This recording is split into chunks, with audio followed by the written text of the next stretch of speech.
अस्सलाम वालेकुम फ्रेंड्स, आप देख रहे हैं हमारा YouTube channel Al Makka tech and business hub. Welcome to the crypto news today. तो दोस्तों, आज की इस वीडियो में हम आपसे शेयर करते हैं रोज़ाना की बुनियाद पे कारोबारी मार्केट से में मौसूल होती हुई अहम तरीन खबरें, दुनिया की रोज़ बरोज़ बदलती हुई इकोनॉमी और उस पर हमारा तजिया।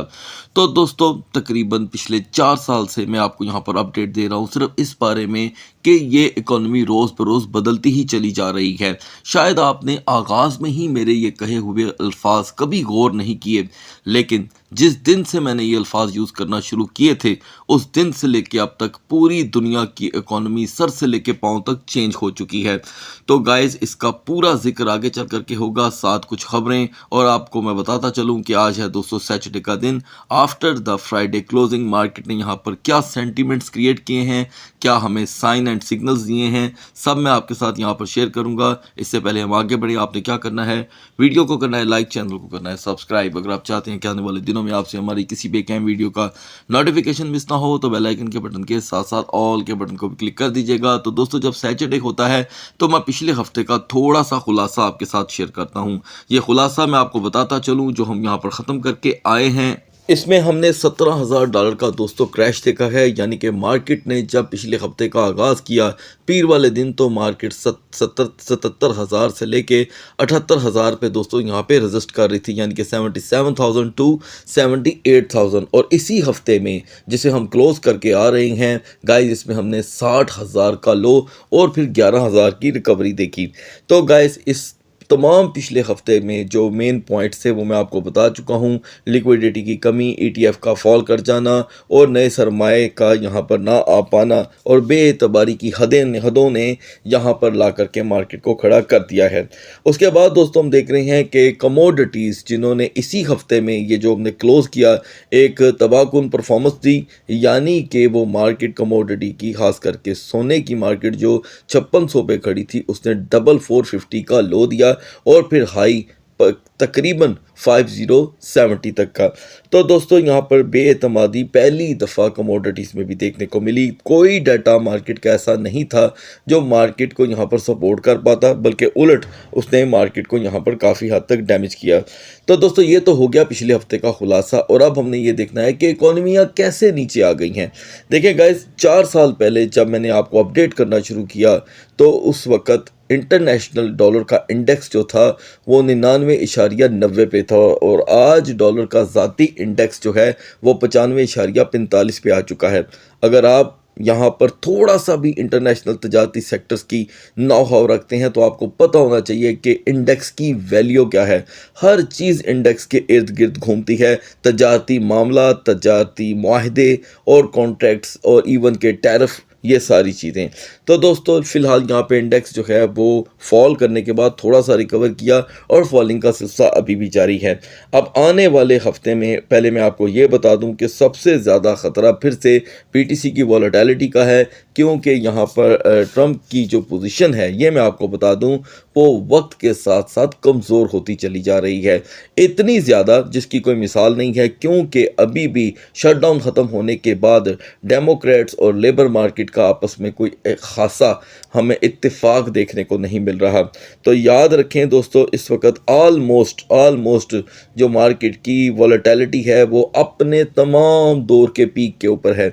इवन के BTC भी अपनी 72,500 वाली रजिस्टेंस में एंटर नहीं हो सका, उसका रिवर्सल का सिस्टम यहाँ पे जारी है। तो गाइस, हफ्ते वाले दिन मार्केट के अंदर वॉल्यूम कम रहता है, ठीक है, लेकिन आज ऐसा नहीं होने वाला। आज का हफ्ता बहुत ज़्यादा ड्रामेटिक होगा।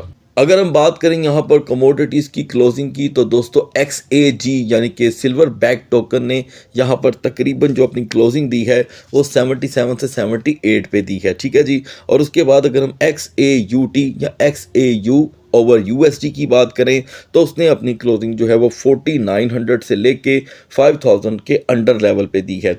तो कहने का ये मकसद है कि आखिरी दफ़ा हमने जो अपर लेवल ऑफ 5000 देखा था वो सिर्फ और सिर्फ बुध वाले दिन था। यहाँ पर कमोडिटीज़ के ऊपर भी ज़्यादा इन्हिसार जो दुनिया कर रही है उसकी वजह यह है कि डिजिटल एसेट्स ने यानी कि BTC ने ये जो पिछले दिनों लगातार क्रैश प्रोवाइड किया है उसने मार्केट की तमाम इकोनॉमीज़ हैं उनको हिला के रख दिया है। इवन के बेएतमादी यहाँ तक आ चुकी है कि मार्केट की कैपिटलाइजेशन जो है वो मुसलसल गिर रही है। ठीक है जी, तो लिहाजा यहाँ पर आज सस्टेन देखने के लिए हमें फिर से बीटीसी को यहाँ पर एक नैरो माइंड के साथ देखना होगा। सो गाइस, बढ़ते हैं मार्केट की तरफ। पाकिस्तान के शहर लाहौर के अंदर दोस्तों बसंत का इवेंट चल रहा है। ठीक है, बहुत से व्यूवर का पूछना था कि क्या इसका क्रिप्टो मार्केट की स्लो मूवमेंट पे असर आएगा। देखें गाइस, ये तो बड़ा पूछने के काबिल सवाल तो है, लेकिन ये इससे अटैच नहीं होता, इसलिए कि ये सिर्फ एक शहर का इवेंट है। अगर ये पूरे पाकिस्तान में होता तो बात और थी, यकीनन वॉल्यूम में कुछ उधर पुधर आपको देखने को मिलती, लेकिन वॉल्यूम तो पहले से ही वॉलेटाइल है। ठीक है, तो मेरा ख्याल है इससे ज़्यादा और वॉलेटिलिटी हो क्या सकती है। ओके, अभी हम दोस्तों कैपिटलाइजेशन में फिर से एक बड़ी कमी देख रहे हैं। 2.46 से हम 2.42 पे आए हैं, एतमाद की कमी। और टॉप ट्रेंडिंग के अंदर अभी भी हमें बिटकॉइन और सोलाना देखने को मिल रही हैं। इनके लिए क्या सपोर्ट यहाँ पर कारआमद रह सकती हैं, आगे चल कर के बात करेंगे। तो गाइस, नए हफ्ते के जो डाटाज होंगे, क्योंकि व्यूवर्स ने ये पूछा था कि आप कब शेयर करेंगे, तो दोस्तों वो मैं संडे के दिन शेयर करता होता हूँ। ठीक है, तो कल आपको मैं पूरी तरह मालूमात दूंगा कि अब ये आने वाले हफ्ते में कौन कौन सा डाटा आना है और क्या क्या वो रंग लेकर के आ सकता है। बीटीसी दोस्तों मिडनाइट में 71,120 तक ज़्यादा से ज़्यादा रेजिस्टेंस रख सका। आपको बताया गया था कि 72,500 ही होगा जो इस पंप ट्रैप को पकड़ सकता है। रात का सवाल भी यही था। मुझे उम्मीद है कि आपने रात की वीडियो ज़रूर देखी होगी। आपने ज़रूर बताना है कमेंट सेक्शन में कि क्या आपने पंप ट्रैप की जो डेफिनेशन मैंने मिडनाइट की वीडियो में शेयर की है उससे आपको कुछ सीखने को मिला या नहीं। जिन्होंने नहीं वीडियो देखी, लिंक आई बटन पे दे दूंगा, आप देख लीजिएगा। तो दोस्तों बीटीसी इथेरियम को लास्ट में डिस्कस कर लेते हैं। वक्त जो है मैक्सिमम सेव करने की कोशिश करते हैं। नाउ बीएनबी की फ्रेश सपोर्ट दोस्तों रात को बनी थी 630 से 635, लिहाजा वो यूटिलाइज हुई है और उसके बाद बीएनबी ने हाई दिया है 643 का। $8 की एक अच्छी पोजीशन के साथ बीएनबी जो है वो थोड़ा नरम होता दिखाई दे रहा है। तो मैं समझता हूं अब की बार इसकी सपोर्ट 620 से 628 के दरमियान रहेगी। Resistance will be 646। एक्सआरपी के लवर्स को ये शिकायत थी कि मैं इसको इग्नोर कर रहा हूं। देखें गाइस, मैं आपको इसकी सपोर्ट बता चुका हूं, वो जो चाहिए और वो रेजिस्टेंस जिससे पहले ये मूव नहीं होने वाला वो है दोस्तों 1.65। उससे पहले हमें इसका इंतज़ार करना पड़ेगा। सोलाना की मिडनाइट की सपोर्ट दोस्तों 85 की थी। सोलाना ने इसे प्रोटेक्ट किया, हाई रहा 86.38 का। हालांकि ये टूट तो गई थी, 84 तक तो हम गए हैं, लेकिन 86.38 का हाई रहा।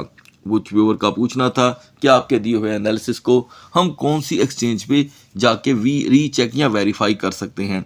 तो दोस्तों आप इसे बिटगेट, ब्लॉफिन या बाइडिफाई पे जाकर के रीचेक कर सकते हैं। ठीक है, इन्हीं एक्सचेंजेस के लिंक आपको इसी वीडियो के डिस्क्रिप्शन में भी मिल जाएंगे, ताकि अगर आपने अकाउंट बनाना हो तो आपके लिए हो आसानी। तो दोस्तों अब इस वक्त सोलाना का 85 का लेवल एतमाद खो रहा है। ओवरस्टे ऑन 85, हम नॉर्मली 83.20 तक जा सकते हैं। मैक्स रेजिस्टेंस 86.50 जो स्लो रह सकती है। डोज को भी हम इग्नोर रखेंगे। नाउ बीसीएच जो मिडनाइट में पूरे 500 पे था। आपको अपडेट किया गया था कि अगर बीसीएच ने 500 को यहाँ पर ब्रेक किया तो हम 493 तक जाएंगे। अगर हम 505 508 से दिन का आगाज़ करते हैं तो it will be a good sign. तो दोस्तों दिन का आगाज़ होते ही बीसीएच ने अल्हम्दुलिल्लाह 542 का बड़ा हाई दिया है। आई होप आपने इसको ज़रूर अपनी एजुकेशन का ज़रिया बनाया होगा। इस वक्त अगर हम 520 को ब्रेक करते हैं तो 515 514 एक नॉर्मल लो रहेगा। Max resistance 524.60। चेनलिंग लवर का कहना था कि इसकी सपोर्ट ज़रूर बताइएगा। तो दोस्तों आज इसकी सपोर्ट है 8.55 और रेजिस्टेंस 8.90। ठीक है जी, जितना जल्दी जो कवर होता जाएगा मैं बताता चलूँगा। अब आते हैं जी कैश पे। मिडनाइट में दोस्तों जी कैश था 243 पे। आपको अपडेट किया गया था कि हम इसे होल्ड नहीं करते 240 को तो हम आसानी से 233 तक जाएंगे। गाइस प्लीज़ रीचेक, हम 228 का लो देख चुके हैं और अब इसके पास एक ही ऑप्शन है कि ये 230 को प्रोटेक्ट कर ले। 230 को प्रोटेक्ट करने के बाद हम 238.50 की रेजिस्टेंस दे सकते हैं, नहीं तो 225 पे इसका एक एतमाद बन गया है। नाउ XAUT यानी कि गोल्ड बैक्ड टोकन। तो दोस्तों ये भी आपको बिटगेट एक्सचेंज पे मिल जाएगा, बाइडिफाई पे भी और ब्लॉफिन पे भी। अभी हम देख रहे हैं कि XAUT जिसकी रात की सपोर्ट 4905 थी, आपको जितना भी इसके बारे में इल्म फराहम किया गया, इसने लिहाजा दोस्तों वही किया जो हुआ। 4905 इसकी सपोर्ट थी जो ब्रेक हुई, हमने लो देखा 4884 का और रिकवरी रही 4912 की। मैं यहाँ पर इसके एनालिसिस में कोई कमी नहीं देख रहा। स्टिल अगर हम 4905 को ब्रेक करते हैं तो 4890 4885 नॉर्मल लो रहेगा, मैक्स रेजिस्टेंस 4925। लास्ट में आते हैं दोस्तों यूनिस्वैप पे। यूनिस्वैप जो मिडनाइट में 3.53 पे था, आपको अपडेट किया गया कि अगर इसने 3.50 को ब्रेक किया तो हम 10 सेंट का लो देखेंगे। तो लिहाजा हम 3.43 का लो देखने के बाद अप हुए हैं थोड़े बहुत, लिहाजा इसकी सपोर्ट 3.45 से 3.55 रहेगी। अब बढ़ते हैं BTC और इथेरियम के कैंडल चार्ट की तरफ। तो guys now we are on the chart of BTC जो मिडनाइट में 71,120 तक अपनी रेजिस्टेंस देने में कामयाब हुआ और रही नाकामी, क्योंकि रिजेक्शन तो रहनी ही थी, इसलिए कि हम 72,500 पे गए ही नहीं। तो मैं समझता हूँ वो दोस्त जो सपोर्ट एंड रेजिस्टेंस को नहीं समझ पाते स्पोर्ट ट्रेडिंग में रहते हुए, उन्हें ये पोर्शन ज़रूर देखना चाहिए। मैं साथ साथ बताता रहूँगा आइंदा आने वाले दिनों में, क्योंकि ये एक एजुकेशनल पर्पज़ के लिए एक सीरीज़ होती है वीडियो के एंड पे। तो फ्यूचर के लिए एक अलहदा हिसाब होता है, स्पोर्ट के लिए एक अलहदा। एनीवे दोस्तों, जब हम 72,500 में गए ही नहीं तो रिजेक्शन तो आनी थी।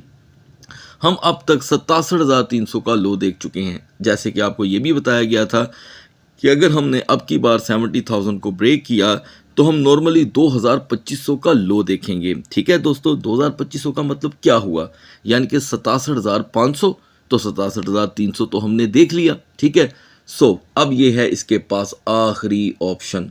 अगर हमने अभी भी 68,500 को रिकवर ना किया, हम ना हुए 70,500 में एंटर, तो गाइस तैयार रहें यहाँ पर एक बड़े क्रैश के लिए, जिसमें 67,000 तो एक नॉर्मल सा लो काउंट होगा। So we need support on this area immediately. ठीक है जी, आज हफ्ता है लेकिन दुनिया बहुत अलर्ट है मार्केट को सस्ते दामों ख़रीदने के चक्कर में। एनीवे फ़िलहाल यहाँ पर दोस्तों मैं आपको बता दूं कि ख़बरों का भी इंतज़ार रहेगा। अगर कोई ख़बर इमीडिएटली आती है तो हम अपने व्हाट्सएप चैनल पे शेयर कर देंगे। अगर आपने अब तक हमारा व्हाट्सएप चैनल ज्वाइन नहीं किया तो लिंक वीडियो के डिस्क्रिप्शन में मिल जाएगा, ज्वाइन कर लें ताकि फौरी खबरें मिल जाएँ। अब आते हैं दोस्तों हेल्पफुल टोकन में, तो वो सिर्फ ADA रहेगा। बढ़ते हैं इथेरियम के कैंडल चार्ट की तरफ। इथेरियम जिसकी स्ट्रगल को बिल्कुल भी छुटलाया नहीं जा सकता, उसने 2100 पे अपनी दी दोस्तों क्लोजिंग 2100 पे। मैं नहीं समझता कि ये कोई बुरा लेवल है, लेकिन जब हम वीडियो डिस्कस कर रहे थे तो हम 2044 2048 पे थे। आपको अपडेट किया गया था कि ये ज़्यादा से ज़्यादा हमें 2080 पे अगर अपनी क्लोजिंग दे तो ये इसको फ़ायदा देगा, लेकिन क्लोजिंग के ठीक 15 मिनट पहले मार्केट यहाँ से ब्रेक हुई। हमने 1994 का लो देखा, 1994 का, और अब मार्केट यहाँ पर भी अपनी पावर शो करने में नाकाम है। याद रखिएगा ओवर स्टे ऑन 2010 205 हमें 1970 1965 का एक नॉर्मल लो देगा। मज़ीद लो आ जाए तो वो एक अलहदा बात है। सेफ जोन इथेरियम के लिए शुरू ही 2055 2075 के बाद होगी, जो इसे पुश देकर ज़्यादा से ज़्यादा 2110 तक लेकर के जा सकती है। याद रखें रिजेक्शन आज भी रहेगा, जो भी हाई आएगा रिजेक्शन आएगा ही आएगा। ठीक है जी, पता नहीं आप रिजेक्शन को समझते हैं नहीं समझते। अगर आप रिजेक्शन को समझ जाएं तो यकीन करें मार्केट क्रैश हो पंप हो, आपको मार्केट का मुकाबला करना आ जाएगा और इंशाल्लाह हेल्दी वे में आप खुशो खुरम मार्केट से निकलेंगे।